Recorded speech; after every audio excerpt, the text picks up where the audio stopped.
Alright guys, well the day has finally arrived where the wagon is going to go under the knife and we're going to be pulling out the big block horsepower plant out of her to start making way for the LS. To do that, we're going to take her from my shop down to my dad's shop because he has a lift that actually works.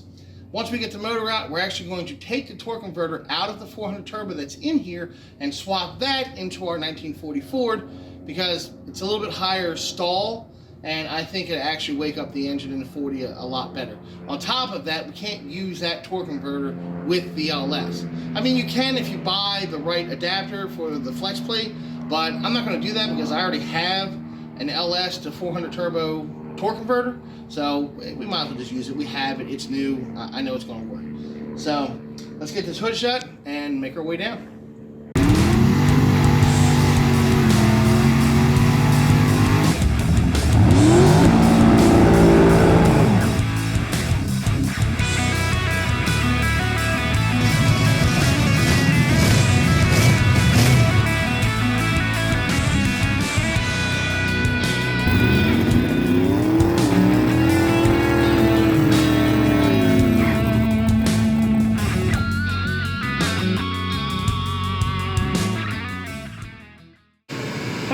Now that we got the wagon on the lift, it's time to disconnect the exhaust from the headers.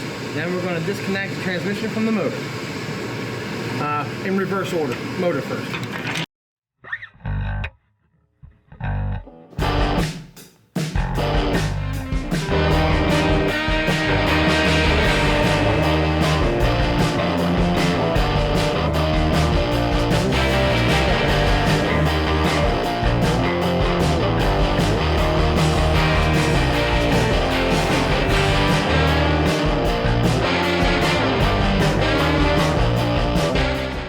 So underneath the car, we went ahead and we took the exhaust off the headers and we got the bolts out of our torque converter that connected to the flex plate. We lowered the car, now we're on top, getting ready to take the spark plugs out and take the top part of the header off so that we can drop the headers down and make our way to the motor mounts.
Why is that thing like pulling it up? That's wild. Okay. It's like twisted.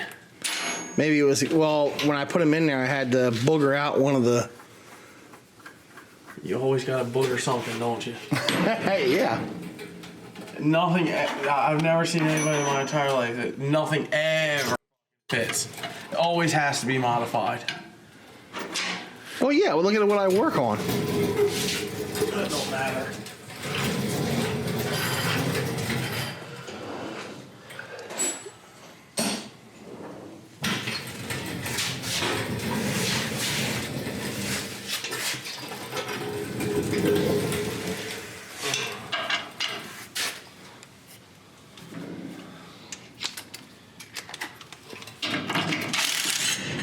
Whoa.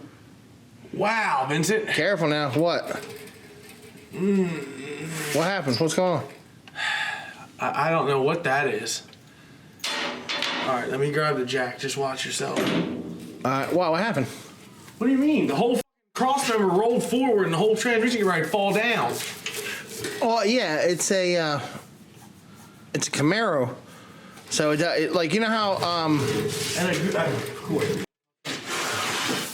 yeah, sorry about that. Sorry about that. Where's the jack?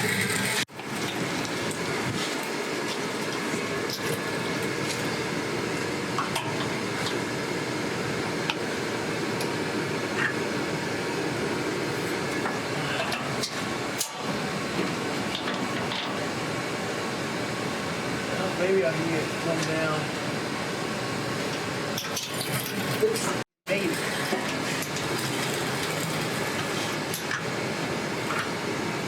Alright.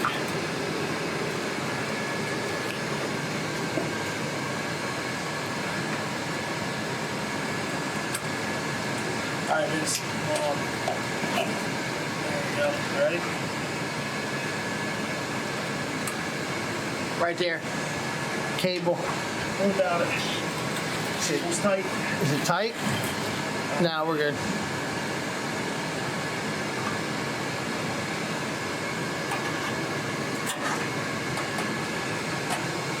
Where's this? I need a couple zip ties. Let me get all done.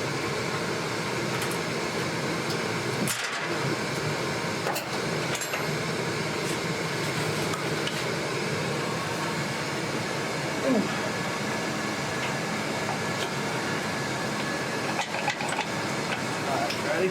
Yeah, you can let her down some.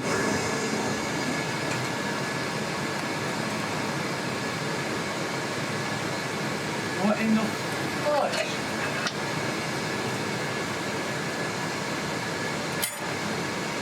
Why is this catching? This thing came out. Turn that light the other way. This cable is back.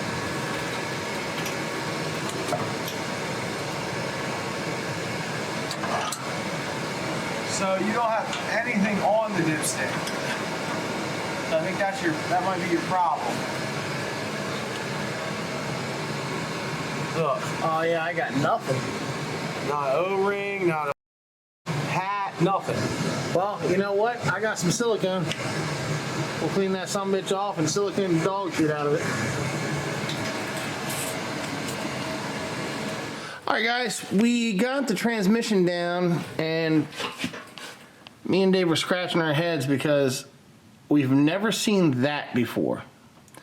The keys are sheared right here. Let me get the camera up here. Sheared right here, and there's not. This is all smooth. So whenever we put the new torque converter in, it doesn't want to get past these booger spots where the key drive or the key used to be. And on top of that, the shaft, once we have the torque converter partly on, it is just stiffer than hell to try to move it. So I think what the plan is, Dave has a transmission that we believe is a 350 turbo. We're not 100%. It could be a 200R4 or it could be a 250 lockup.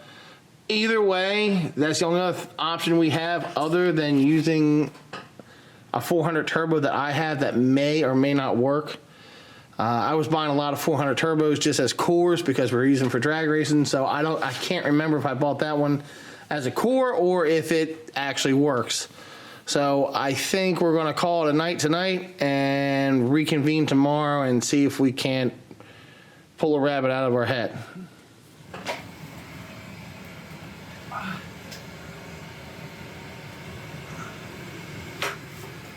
Tell you, whoever designed these old transmission jacks sure had a sense of humor. Maybe it's time to let them in on the secret. This transmission was given to me at the beginning of the summer, and it was supposedly a good transmission and like a good stock transmission. It's all the above. It fits Chevy, Pontiac, Oldsmobile, and Buick, and it has all the bolt patterns to fit individual cars. But it's a GM 350 turbo. It's a GM. So I set it outside my shop one day because I needed room, and I thought that I put the dipstick into it to keep it sealed, and I didn't. So it's been sitting outside in the rain and God knows what else for about 6 months. So we look down through the tube and we can see trans fluid, but it looks solid. So I wonder if it's water on top or trans fluid on top of water and it's frozen underneath, which would explain why we're not getting any out of here, if it is frozen, which I'm pretty confident it is.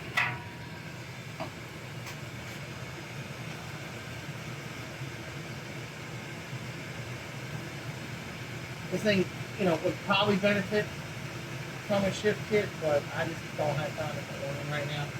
A stock will be fine with a stall converter.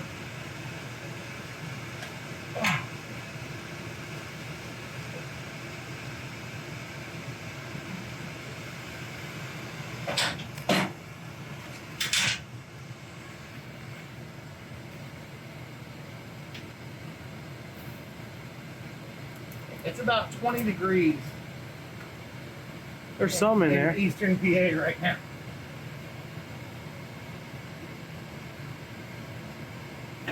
Like winter just came all at once. No, it's all liquid. It's just low. That's ice. Maybe a little bit. Yeah. Ain't no getting around that one. Let's put this up here so I can make a mess everywhere.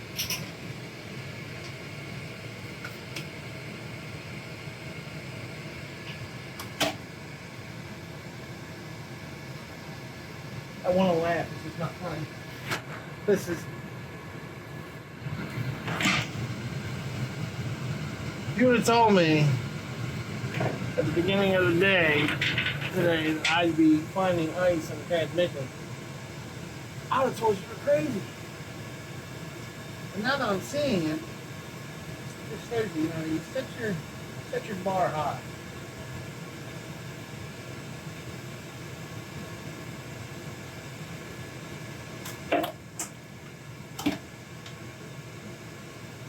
Transicle.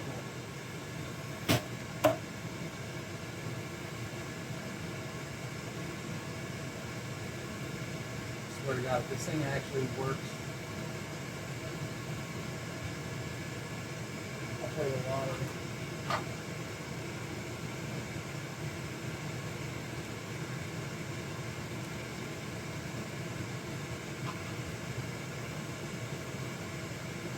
That's all. Okay, so we've reached the do or die part of the episode where we're going to fill transmission fluid into a Pontiac transmission that I've left sitting out for a year in the rain, in the weather, the cold, the hot, the everything, and we're going to see if it'll actually work. We actually had to replace the trans filter because when we took the pan off last night, there was actually ice inside the pan and on the filter. So we gave it a night in the heat to break up all the ice and to melt everything and get everything back to a liquid state.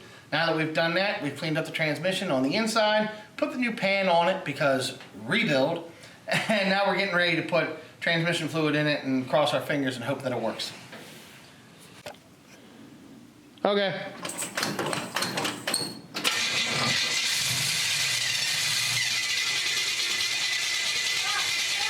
What? Starter stuff. Huh? Starter stuff. How? Oh God. So what does that mean? Huh? What does that mean? I don't know. I don't know why it's stuck, but it's stuck open. This thing is loose right here. Is it making contact? Do I have it over too far? I don't know. Let me see the. Let me see.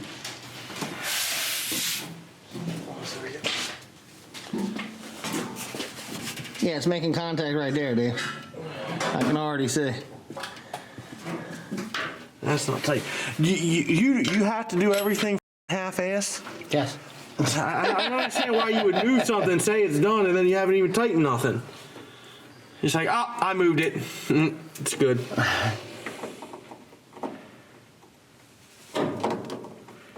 That wasn't loose when I You're full of I it. didn't. No, seriously, I didn't take that off.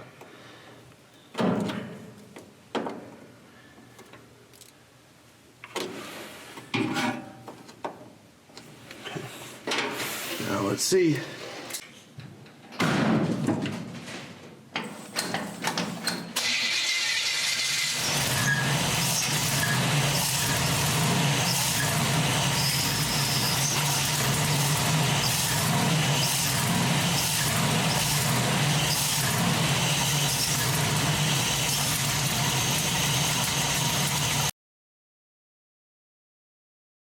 I've never driven it in 15-degree weather, so this is going to be interesting.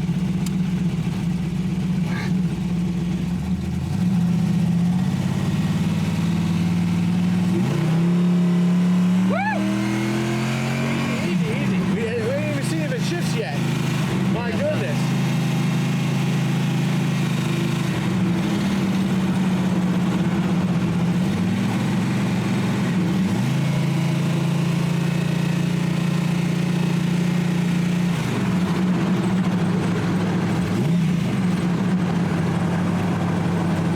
Might still need more fluid. You try and burn it up before we even go anywhere. I'm excited. All right, let's do this. That's neutral.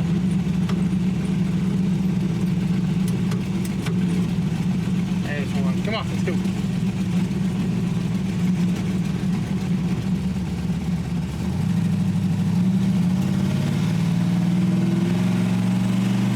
There's first. Second.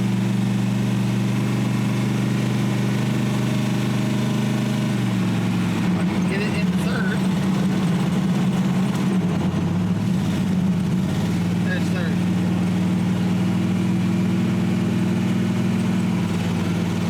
Well, hot damn, all 3 gears. I can't believe it.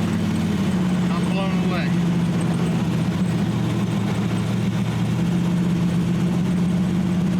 I feel like doing a little bit of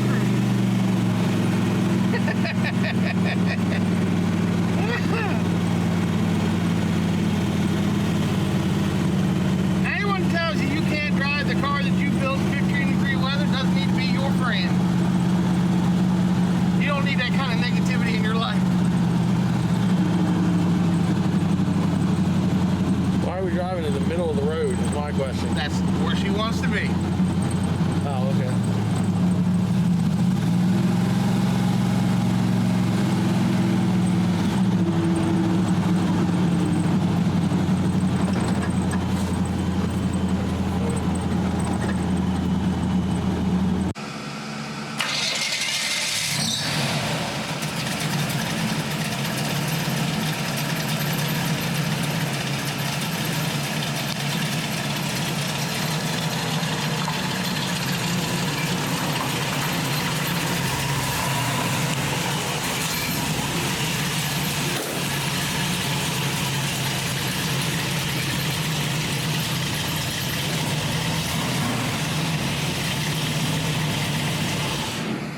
Okay, so after a 4-day-long transmission job, the 40's back to her former glory. Actually, I think she's a little bit better this time, especially since we have all the splines in the transmission shaft. That makes it a hell of a lot better. So the new torque converter, it's still considered a stock transmission because there's no shift kit in it, but it's worlds apart. It's definitely better. Shifts better, runs better. We got a little bit of tuning to do on the carburetor, you know, no big deal. We can handle that in a day. Still got to soften up the suspension, but we're back to at least one running car. So now we're going to focus on, my dad finally pulled the trigger on which Chevelle he wanted to use. We got that on the lift today. We did the little car shuffle. Got that on the lift. We're going to put transmission in it next. Tow parts did start coming in for the wagon, so very happy to report that. We should be able to start getting that motor ready here soon. I'm really hopeful next week or so we should have that video. But in the meantime, working on the old man Chevelle, get transmission in, get that thing running, and that'd be 2 down. Once we get that done, then we're going to do the flip-flop with Dave's car, his Monty, and the 40. They're going to be switching shops for a little while. That way Dave can have his car over here, and we can address the headliner and, you know, all the little things that's just going to make it that much nicer when we go to Cruise Week this year. So, yeah, it's definitely been an eventful week, but wins all around. So, very happy about that. Alright guys, so yeah, just make sure you stay like and subscribe so you stay up to date on all of our future content. Big stuff in the works, big stuff happening. It's going to be a great year. So, until next time, we'll see you.